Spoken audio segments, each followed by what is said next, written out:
નમસ્તે. આજે આપણે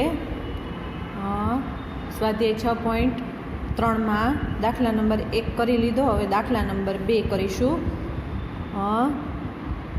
આને કહેવાય ગ્રેટર ધેન, આને કહેવાય લેસ ધેન. બરાબર, ગ્રેટર ધેન, લેસ ધેન અથવા ઇક્વલ. ઇક્વલ એટલે બરાબર, ચિહ્ન વડે ખાલી જગ્યા પૂરો. હવે આ ગ્રેટર ધેન, આને તમે કરતાં મોટું એવું કહો, બરાબર, અને આને કહો કરતાં નાનું. પણ એના કરતાં તમે ઇંગ્લિશમાં એમ કહો ને ગ્રેટર ધેન. ગ્રેટર એટલે મોટું, લેસ ધેન એટલે નાનું. બરાબર, આમ કરવાનું.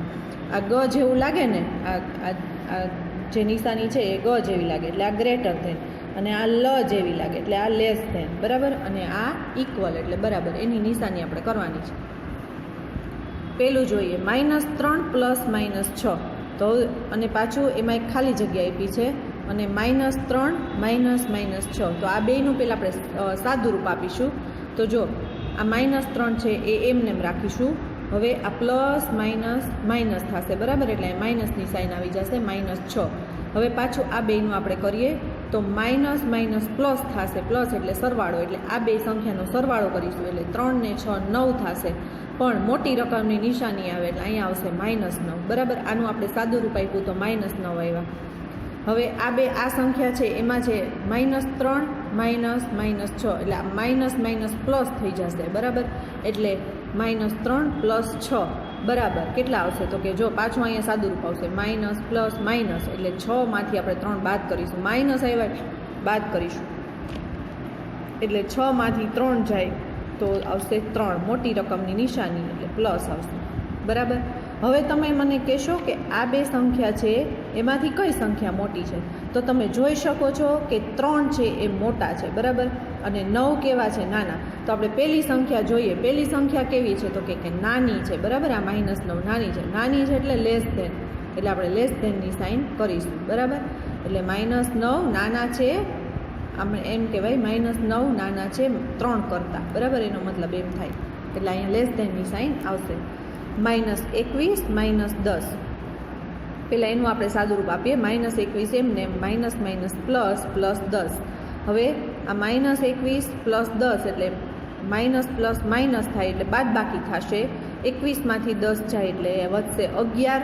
પણ કેવા આવશે? તો કે મોટી રકમની નિશાની છે માઇનસ, એટલે અહીંયા આવશે માઇનસ. બરાબર, એટલે -11 આવશે. હવે એવી જ રીતે આપણે આ બીજી સંખ્યાનું કરીએ તો -31 + -11, એટલે -31 એમને એમ રહેશે, પ્લસ માઇનસ -11 આપણે લખીશું. બરાબર, હવે પાછું આપણે સાદું રૂપ આપીએ તો માઇનસ પ્લસ એટલે સરવાળો થશે. 31 + 11 એટલે 42 થશે.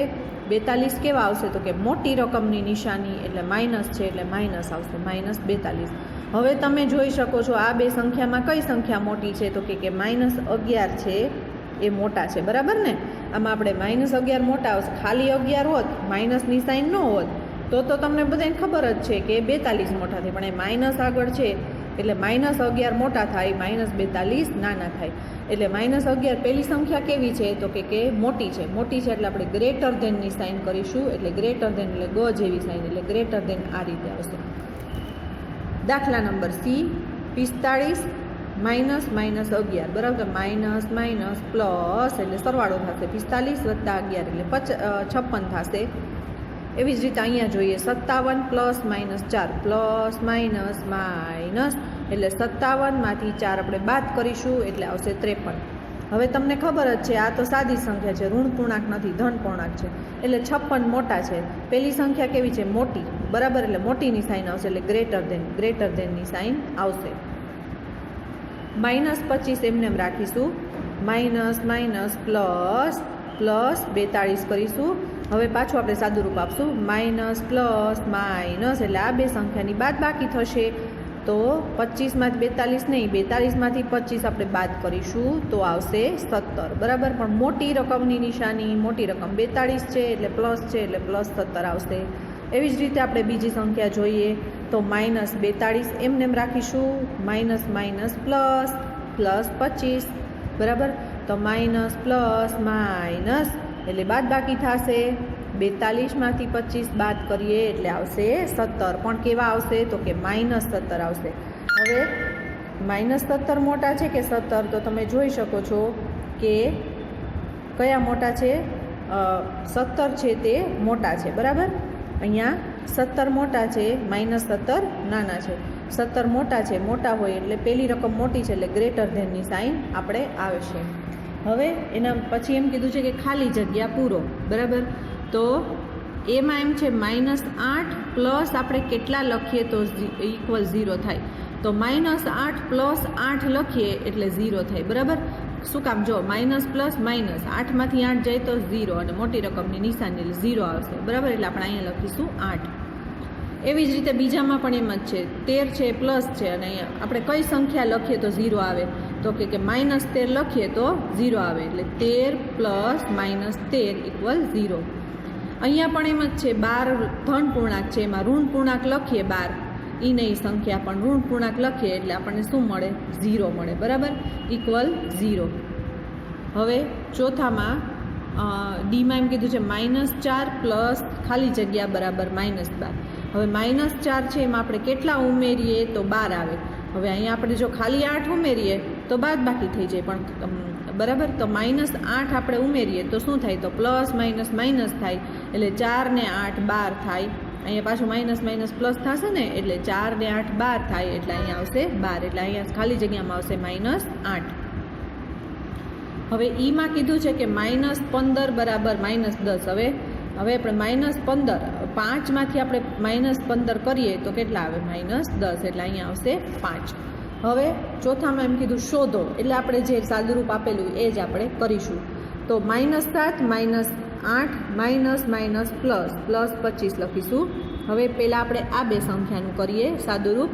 તો માઇનસ પ્લસ 7 ને 8 15, મોટી રકમની નિશાની એટલે માઇનસ આવશે અને આ પ્લસ 25 એમને એમ રહેશે. હજી આ બેનું આપણે સાદુરૂપ આપીશું. માઇનસ પ્લસ માઇનસ એટલે માઇનસ થશે, 25માંથી 15 જાય એટલે 10 આવશે. મોટી રકમની નિશાની 25ની નિશાની છે પ્લસ એટલે આવશે +10. હવે બી કરીએ. -13 એમને એમ રાખીશું, 32 પણ એમને એમ રાખીશું. આ કાઉન્સ છૂટો પાડ્યો, બરાબર. -8 અને -1. સૌથી પહેલાં આપણે આ બે સંખ્યાનું કરીએ. તો માઇનસ પ્લસ માઇનસ 32માંથી 13 બાદ કરીએ એટલે આપણને મળશે 19, બરાબર. આ બે સંખ્યા એમને એમ. હજી હવે આપણે આ બે સંખ્યાનું કરીએ. તો 19માંથી 8 જાય તો કેટલા આવે?